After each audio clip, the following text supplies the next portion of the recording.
Hi, everybody. This is Peter Trippi. I'm editor-in-chief of Fine Art Connoisseur magazine. I'm based in New York City. Welcome. I'm absolutely delighted to be participating in a conversation about how to get into a gallery.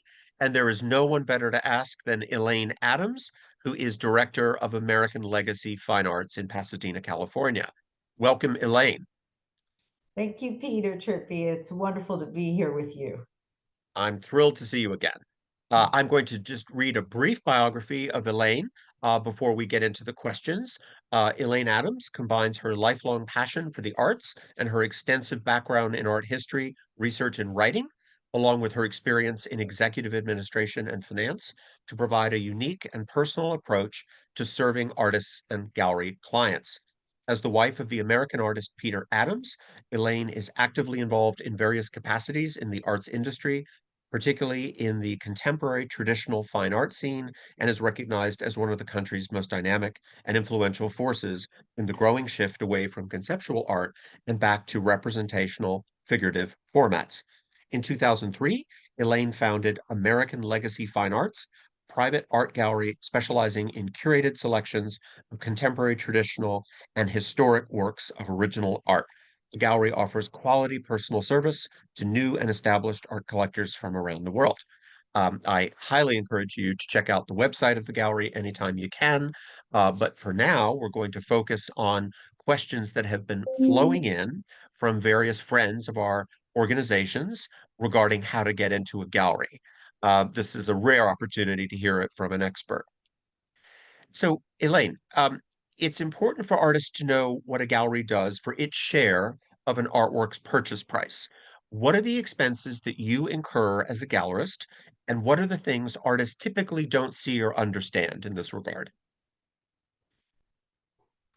Each gallery is unique and they will have different expenses and they will have a unique brand and identity of how they want to operate and how they want to represent themselves. Typically, there's rent, staff, accounting fees, taxes, advisors, web managers, graphic designers, marketing people, advertising, and so many insurance, so many things involved that people don't always typically think about, but it's what gives credibility to the business that ultimately gives legitimacy to the artist. What we do here at our gallery, we emphasize award-winning artists and we represent them in a way that they're being seen on the highest level. And when collectors come here, they know that we have already selected the works, curated them, and they feel confident in knowing that as a collector, they're able to acquire artworks that are important and meaningful. And in turn, that looks good for the artist. Here. That's very concise and helpful. Thank you. Um, the idea then of artists needing galleries often say to themselves, but can I build a following on Instagram or some other social media channel? Um, is that an issue these days from your perspective when some folks say the era of big galleries is over? Mhm. Well, I always like to have the artists out there promoting themselves. That's good. But they Mhm. also need to understand the partnership that they have with their galleries.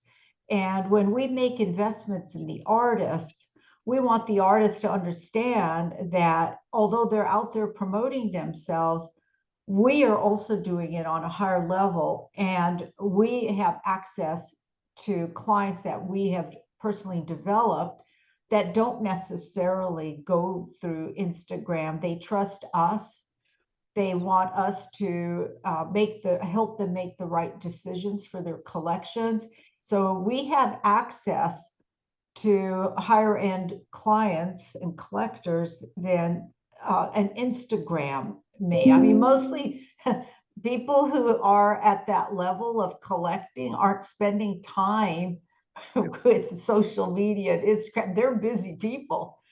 So it's Here, good here. to promote. I like that. I think that's good. And we like to collaborate our Instagram posts with the artists. And I think that's a very successful partnership. It really has to be a partnership between the Yes. artist and the gallery and a trust. That's really helpful. I want to underscore one point, which is the idea of filtering, that you are very much on the lookout for great artists and great collectors, trying to bring them together, and you do it so well. Our magazine, Fine Art Connoisseur, is also saving the reader time by going out into the world and, if you will, culling this enormous mass of information and trying to distill it into something that's digestible 6 times per year. So I feel that there's such a virtue in that. We're overwhelmed as regular people with information and imagery, and it's great to have someone with a sharp eye like you to be finding the best in each category. Let me ask a related question, if I may, and that has to do with if there's an artist out there who's selling online through their own website or some other platform, not a gallery, is that a turnoff for you? Is that a problem either coming into your relationship with the artist or ongoing? How does that work? Well, I don't mind artists looking for other avenues to show their work and to sell their work, but I want them to stay on a high level.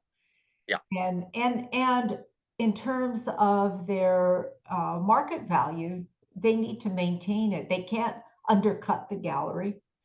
And you know, our efforts are to raise the level of the artist's visibility and eventually their market value. But if they're selling on Facebook or you know some kind of community, small organization, you know, group show, sidewalk show, something like that. That's not good. That is a complete. I would never work with an artist like that. I had a situation where, you know, an artist went around me and went to some of our clients directly, and I'll tell you, those clients called me and asked me, how do you feel about this? And I said, well, I don't like it. And my clients, this happened with I think about 3 clients said almost exactly the same thing. They said, we don't like it either. It's not professional and they're cutting you out, turns me off. I don't trust that artist, don't want this artist, which I don't want that happening because I'm vouching for that artist. But the artists need to understand the other side, how a real serious collector, not a buyer, talking about a collector, how they view that professionalism. I love that. And also, I love your distinction between collector and buyer, that we are looking to build relationships, patronage, as opposed to a one-time transaction.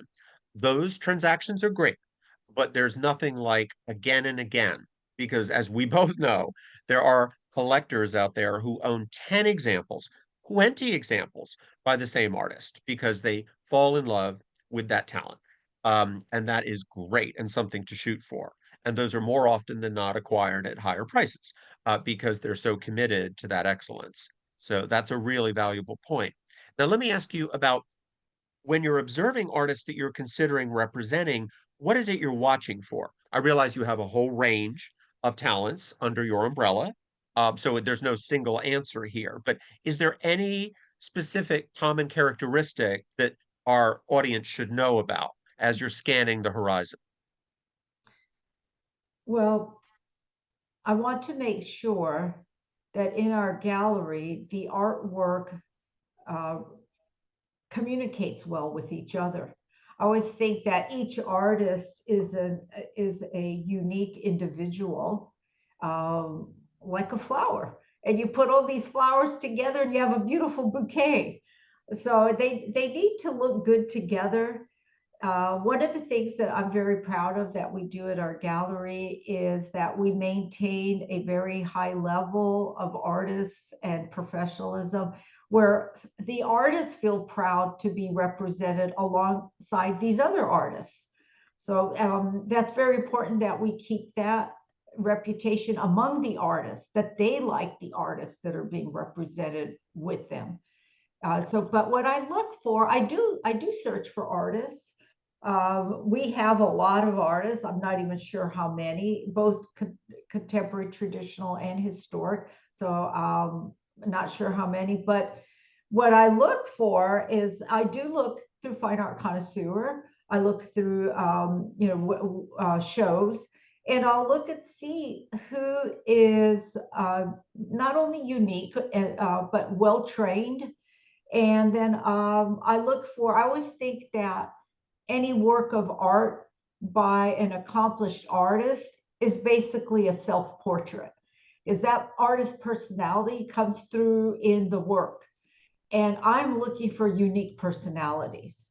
And I'm Yes. looking for authenticity, not somebody who's trying to fit into a marketplace, somebody who actually has his or her own language. Because to me, art is poetry, and artists are poets. And what they utilize their skills to express emotions and their discovery, and they need to be able to stir my emotion first, raise my spirit, get me something, some kind of an emotion out of that artwork. And of course technical skill and uniqueness, and consistency. Yes. Really important. Sometimes they can get one excellent work of art, hit it out of the ballpark, and then that just was pure luck. Right. So we have to look for consistency. Well, and I'm so glad that you've said all of those things. Those summarize for me an answer to the question that had been posed by one of our friends: when is an artist gallery ready? And those are very important factors. And I think you're quite right about needing to see some depth, not just the best work that could be the one-off, but a range of things. So let's talk about this, Elaine. How might an artist best show you what they can do in terms of by mail, by email, by visiting in person? What do you recommend? What's most efficient? I understand that you're scanning the horizon too, but what about them trying to let you know that they exist? Well, again, each artist is unique and each gallery is unique. Mhm. So some galleries are looking for certain types of artists, and vice versa. The galleries are looking for the artists are looking for certain types of representation. So I think, to me, the best way, we have on our website a form that artists can fill out and submit. And Yes, my team looks at those. I don't look at them unless my team thinks this is something worth looking at. right. Um, what works best for me is that fellow artists in the gallery that exhibit Mhm. here introduce an artist to me that they think is somebody worth looking at. And on top of that, I'll add, I don't want to work with artists that are unpleasant. Mm, You know, this business, I'll say, is representing unique, rare, precious individual works of art. I think of it almost as an adoption agency. And we're trying to find the right parents for these one individual, works of art. Well, if the artist is unpleasant and difficult to work with, the business itself is already challenging, and I can't work with that. I need to work with, I'm already focused with so many different levels. It just makes it easier if the artist is pleasant. So that's amen. important, to be nice to the galleries. And another thing is, when artists come to shows, when we're representing another artist's work or doing a group exhibition, it's very inconsiderate for those artists to come in trying to get into the gallery and showing their portfolios. I'm always, kind to them and respectful, and I'll look at a little bit and I'll ask them, please show me later after the show next week, or do go online and fill out our form. But I have artists who've come here like that, and Mm. that's disrupting our flow of business when we're talking to Yes. collectors. Absolutely. And I would often turn that around and say, how would you, dear artist, feel if someone stepped into your opening reception and started talking about another topic? That would not go over well at all. The focus needs to remain on what's at hand. What are we doing here today? Absolutely. And here's an interesting example. A gallerist from Santa Fe shared with me that he had an exhibition for a group show, and some collectors came in and were and they gravitated to a certain painting and said, "We'd like to purchase this painting." And the gallerist said, "Would you like to meet the artist? The artist is here." And they said, "Of course, we'd love to meet the artist."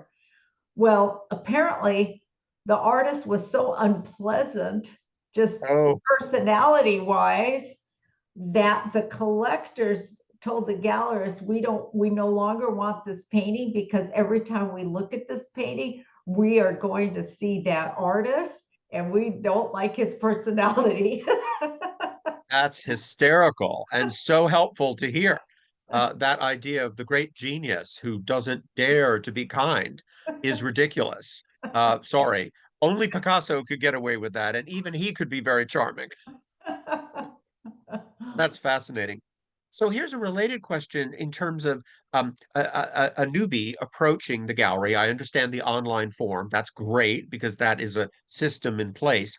Should a senior artist with no sales track record be concerned, or should they still weigh in, apply? Is that a disadvantage that person may not be working more than 15 or 20 years more and doesn't really have a track record that you can review? Well, again, the gallery looks for great team players. And if the Mhm. artist is a senior artist, but the work is good, and this is also a seasoned person, a seasoned human being, and probably professional and easier to work with. I think for people who are new getting into art, it's very important that they have fellow artist friends of a higher level that they could ask for opinions on their artwork to make sure that they're ready to be seen, exhibited. And then I think it's the best idea for artists, and we actually tell artists who often submit to us, but we don't feel that they're ready. We recommend that they get into organizations, local or national. As you know, I'm involved with the California Art Club. It's a very fine organization. So Wonderful. it's a good place to do quality exhibitions, and they have to be juried in. So they have to get used to that process. Basically, I'm doing the same thing. We do the same thing here at the gallery. We curate everything before we accept them. And it's not just to save our clients from purchasing the wrong work, but it's also to save the artist's reputation if something's not quite ready yet. So I think the best way for artists, senior artists, as you say, who are not experienced with galleries, is get out into the shows, find out what local organizations there are. And of course, look for artists that are on your level that you want to show with and show with them. Get into those shows. So I think start like that. And I can tell you as a gallerist, I look at those shows, as do other gallerists, and we Yes. look and see how do people respond to the art, how are we responding, and meet the artist. Is this artist quality type and person? So yeah, the shows, those group shows with organizations are really a valuable way for artists to even begin getting the work out there and getting into the galleries. Absolutely. I look at those too, for ideas and fresh names. And I think a lot of what you just said also pertains to younger artists who are just entering the field. That idea of, become a colleague with these organizations because that is a way in. Often that entails perhaps volunteering to do some task, like, if it's an arts club in a community, maybe staffing the front desk or participating on a programs committee. That's a joy, actually, because you end up meeting kindred spirits, and you also get your art in front of a broad audience that might include Well, Elaine or me.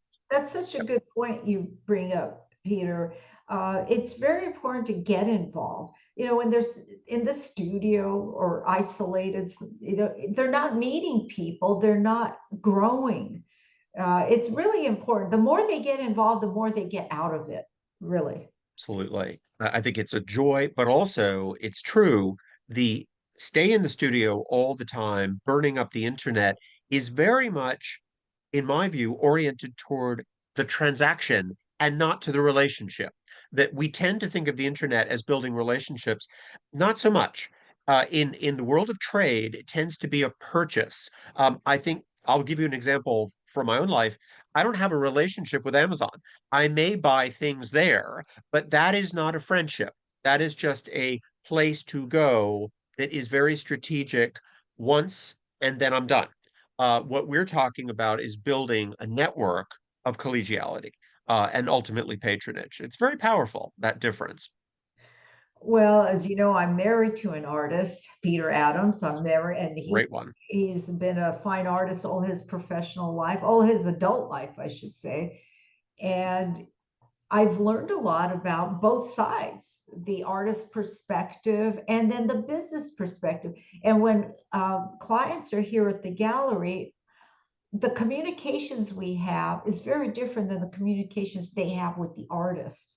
Because what they're willing to tell me, they don't typically inform the artist. So the artists don't always know what is that real relationship like. And so we see ourselves as a middle person, try to do the best for the artist and at the same time trying to do the best for the collector. So Yes, everybody's got to be happy in the deal. yes. And but again, we're working with one of a kind, precious Mhm. works of art, and we treat it that way. The rarity, it's a rarity factor that's important. Uh, Amen. So let's say that everything is looking good. You like the art, you like the artist's personality. It's time to formalize your relationship. Tell me about the contract. Who's drafting it? What does it entail? Things like that. Any terms that you care to mention, conditions, etc. that's really important. What we have is an agreement. I always hope that we're working with people that are trustworthy. And so there is part of that type of almost research that goes into artists that we want for the galleries to make sure they are trustworthy people, that they're going to be good partners. So we don't have some type of strict contract, but we have an agreement and it is written. And basically, we have our terms in there that state, the professionalism involved, commission rates. We ask them for professional framing. We let them know that they would be paid, within a certain time after we receive the payment. Um, let's see. Yeah, everything being professionally framed. We're particular on the quality of the framing. Mhm. So all these things are in the agreement.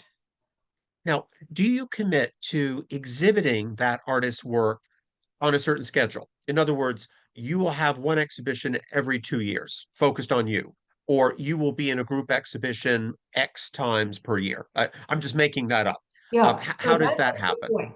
That's a Mhm, good point. So the other parts of our agreement include what they can expect from us, the advertising, the mhm, promotions, the exhibitions. We don't put a specific number, but we typically will have one or two group exhibitions, and we call out to all our artists to participate if they'd like. And then we also let them know if they would like to have solo exhibitions, that we would be happy to discuss that with them. So Okay. those things are in the agreement as well. Right. So I wonder then if, let's say, a solo show has been scheduled, what can that represented artist do to help drive traffic to the exhibition? That's a Um, that how does that work in terms of social media or spreading the word, etc.? okay. Well, when we are designing a solo exhibition with the artist, obviously the artist will have an idea. We sit down, we discuss that, help the artist to define how many works, what sizes, how we would exhibit, and then we discuss the mailing list. Mhm. Of course, we have a very large mailing list over the years. And so that I always say the most valuable thing a business owns is their mailing list. And so that's something we hold close. We don't share it. But we ask the artist to help promote his or her work through their channels, and then to work with us to send out any, if they have any top clients that they want us to contact, Mhm. then to help to share that with us so that we can get in touch with them. And sometimes we'll do a dinner, private dinner, lunch, we'll bring them over. So some people who are already high level recognized collectors will do something extra special for them to Yes. bring them and Yes. give them a private preview. So we again work together in that way. Right. Good. I meant to ask you, when the contract or agreement is set, um, are some artists told that we're going to be representing your paintings, but not your prints? I'm just making that up. Therefore, dear John, the artist, you can carry on selling prints on your own time. Is that ever the case, where you choose a body of work and ignore the rest? Those are really excellent questions you're asking. I'll tell you, with our agreement, even though it sounded as if I have a lot of things in that agreement, it's really a short agreement. I think it's Mhm. 1 page.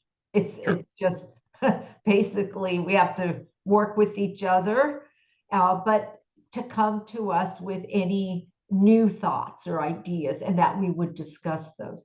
I have not personally had any situation with one of the artists telling me that he or she wants to do prints.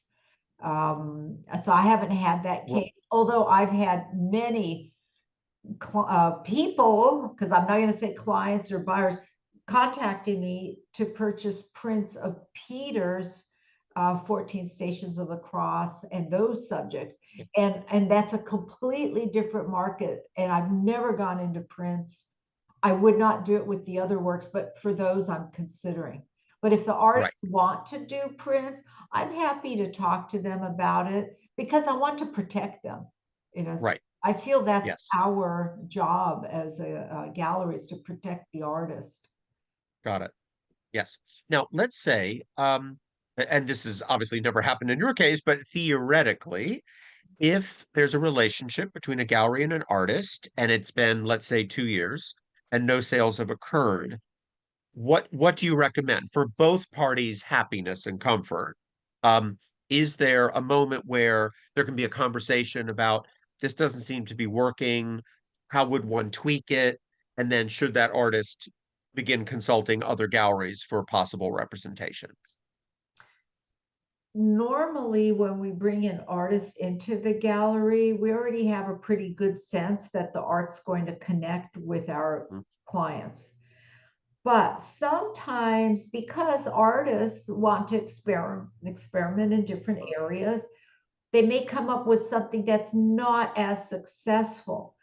On one hand, we don't want to dictate what they do. We want them to feel free about the works they collect. But on the other hand, they're going to be disappointed when their works don't sell.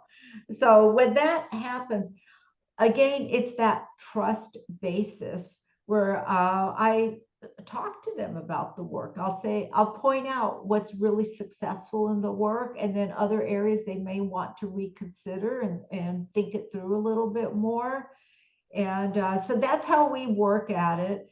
Um, yeah, if they don't sell for a couple of years, um, I mean, usually we would be selling. I don't That's think a given with your gallery because you're very strategic. I think there are some possibilities where the atmosphere of the community around the gallery has changed, for example, so that, when it started with the letter of agreement, things looked very promising, and then there was some sort of recession or, COVID or whatever. It's the question of essentially terminating the agreement so that that artist can move on. It's a concept more than a reality in your case. Well, there are a lot of interesting points to what you're saying. It's not that an individual artist would not sell in a couple of years. It may be a unique work that doesn't Right, sell for a couple of right. years. And we've had that happen, even several Yes, years. And we've held yes. on. Now, some artists say, well, if it doesn't sell in 6 months, then I'll move it to another gallery. It doesn't always work that way. Some works sell quickly, and others, I have learned there's a seasoning. And thanks to great magazines like Fine Art Connoisseur, when you're doing articles about artists, and then and artwork that's evolving, the artists tend to be at least the artists we represent tend to be ahead of the Mhm. audience. So until the audience starts seeing a little bit more of a certain type of style or subject, they're not comfortable. They're not always comfortable to be the first ones to go for it. But when they feel like there are others in that area and the magazines are promoting this type of work and they're seeing them in the shows, then they start feeling comfortable. It takes time. And as I say, the artists are ahead of their audience. And then I've had works that sit for several years, and then suddenly everybody's buzzing around it where there was nobody paying attention. And then I know, okay, this is going to sell. It's ready to go. There's a ripening to the artwork. I like that idea of the long game. Absolutely. Yeah, that one is in this for a profession and a career, not just for quick transactions.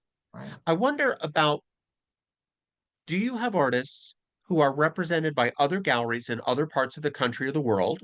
And if so, what are those relationships like? How does one navigate that?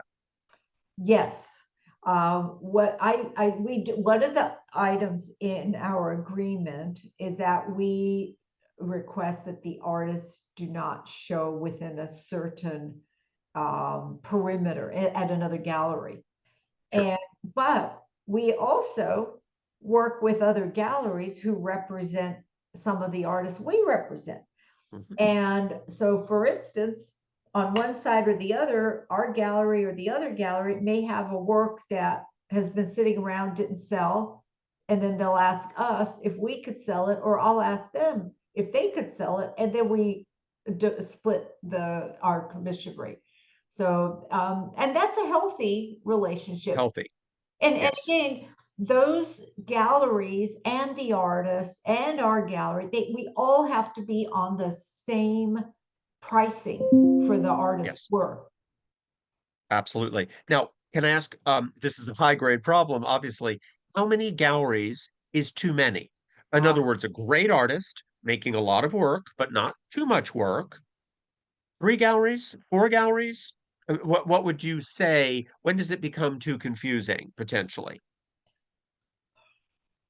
Usually, if you've got one great gallery, you don't need any others. It's like having a Yeah. fabulous, if you're in the movie industry, a great agent. You're not going to get Right, several agents. right. But I think strategically, geographically, strategically, you Sure. can have, you have to supply them. Um, Oh, yeah. mm, okay, then I'm going to add another factor, the shows. There's several Mm. major national shows. So many galleries are not so pleased that artists are in all these shows. They can't supply the gallery enough.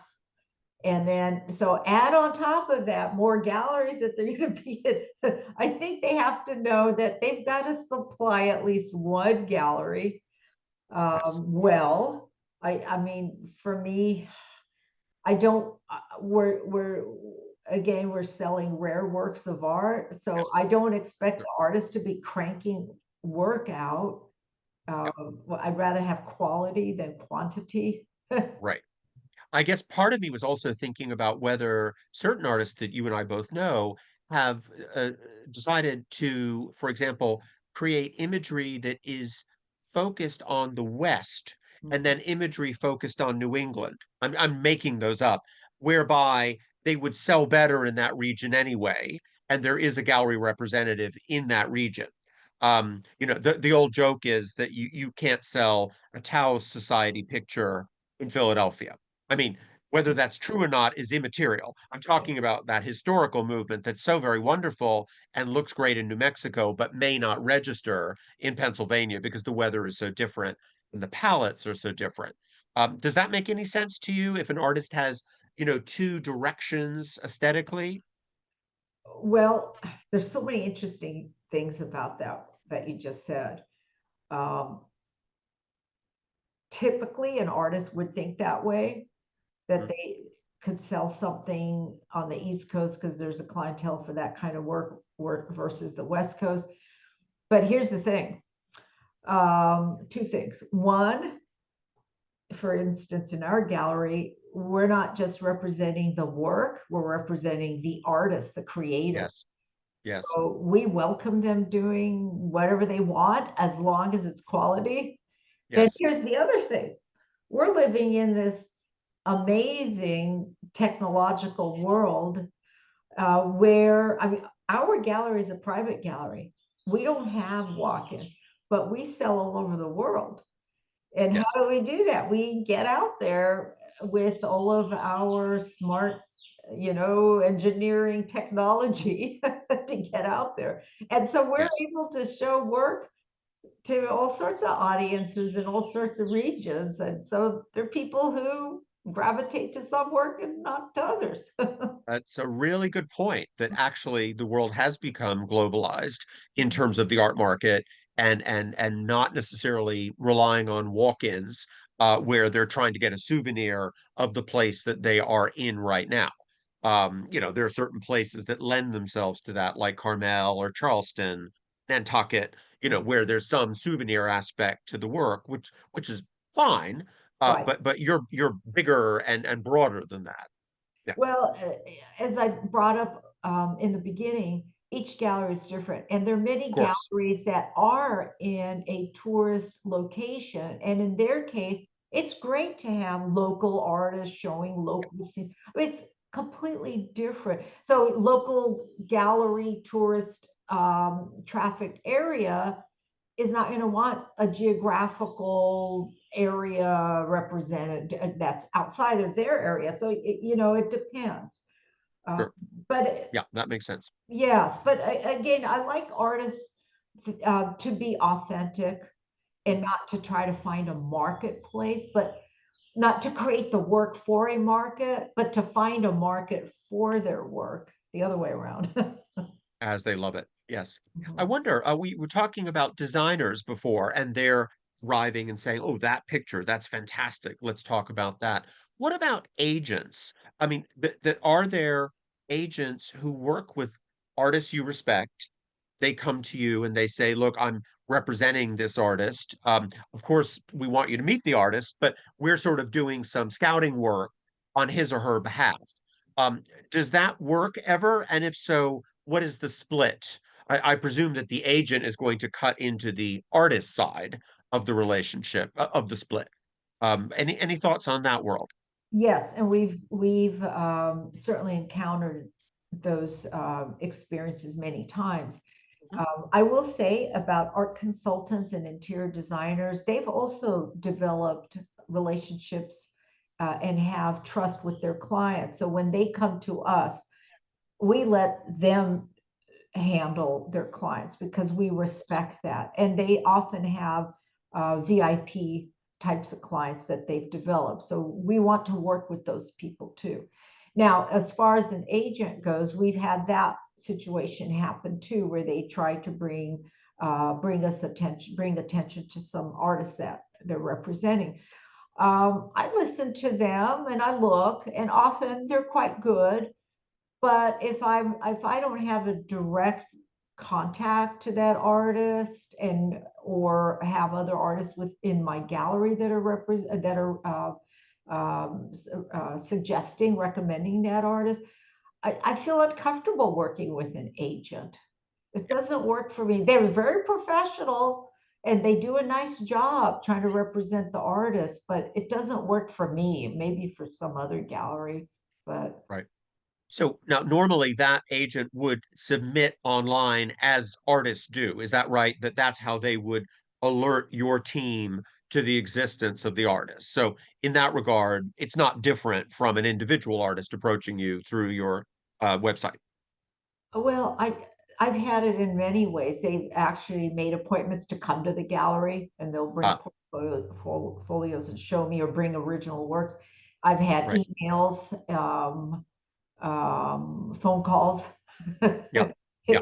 You Right. know, so it doesn't work for me. I like the Yeah. personal, and to me, for me, the beauty of having a private art gallery is that I don't have people coming in, Yes. taking up my time. So when I'm working, if I don't have clients in the gallery, I'm spending time cultivating Yes. business and accessing key people. And so I'm nurturing more than just talking to people walking in.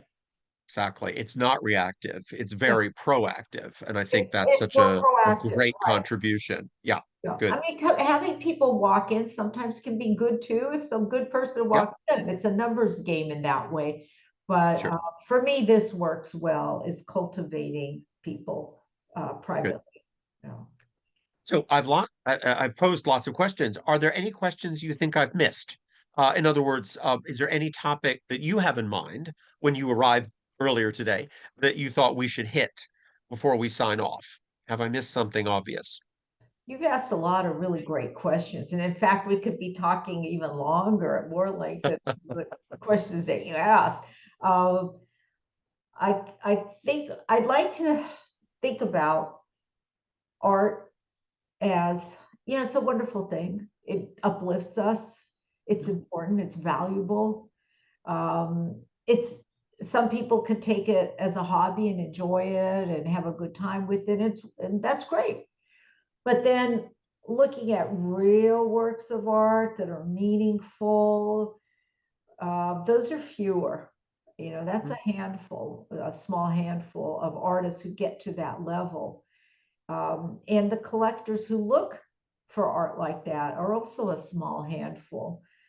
So I like to tell artists when they're starting out, it's a great life, but a difficult living. So you can enjoy the journey of being an artist, but also understand, to get to a certain level. Yeah, I think having um, a business plan, even for an artist, is important to Here, here. understand. Make your mission. Who are you? What's your statement? Who are you? What do you represent? And then where do you want to be, 5 years from now, 10 years from now? But you got to be realistic, because you've got to take those steps to get to those points. A gallery is there to help, but you've got to work together as a team to make it Yes. happen. And you could discuss your goals with your gallerist. I like that. I like to have artists talk to me about their goals. And we're here to work together to make that happen. We're not just here to sell. We also work at museum collections too. Try get Yes. artists into some museums. It's a big circle of people and organizations that have to work together to make it successful. Well, and certainly speaking for myself in terms of the magazine world, we look to galleries like yours, Elaine, to know who's doing what. We can't possibly keep up with tens of thousands of individual artists, much as we might try. So we respect your taste and we want to support and cover exhibitions and projects that you're working on, and ditto for museums, I'm sure. So I think that is another important service that the gallery provides that not every artist can deliver. Well, exactly right. That circle that I referred to, uh, okay, there's the artists, the gallery, the magazines, the museums, the art scholars, Yes. other fellow artists. It's all of it. It's a whole circle that has to work together and keep We're rotating here. around. And so we all need each other, We do. and not to alienate. And that's why it's another important thing for artists to get out there Yeah. and be part of this circle. And it's a joy. I mean, that's the thing. Unless they're really grumpy, it tends to be a great joy because there is all of that collegiality and trading of ideas and tips on historical artists to consult and which museums to visit. All of that becomes a great pleasure. Yeah. And in fact, it's been a great pleasure for me to have a chat with you. Thank you. I should add that your final point about what is your plan, dear artist, is so right for Streamline Publishing and our colleague Eric Rhodes at Streamline Publishing, because that's exactly what Eric does. He's the artist whisperer. He's always talking about intention. What do you want from your career? So I encourage everyone to look more closely at the various productions, programs, conferences, videos, podcasts that Eric produces, because they're all going in that direction of intentionality. Elaine, thank you for your eloquent words. We're always glad to see you. I'm especially sorry that I can't be with you in person. Here we are on two different coasts, but we're doing it. And the miracle of technology brings us together. So thanks very much for your time. Thank you, Peter. It's always a joy to talk to you. And I do wish that we lived next door to each other. I But really do. this was a great pleasure for me. And thank you for paying attention to the gallery world and the artist's relationship within that world. I appreciate that very much. And I appreciate the artists very much. I have a real Here, here. heart for them. Well, you absolutely. Peter Adams is one of the great artists of our country, so you know well what artists do, but also you're one of the great galleries. So thank you, Elaine. Thank you. Okay, we appreciate it. Everybody, keep in touch with us. Bye for now.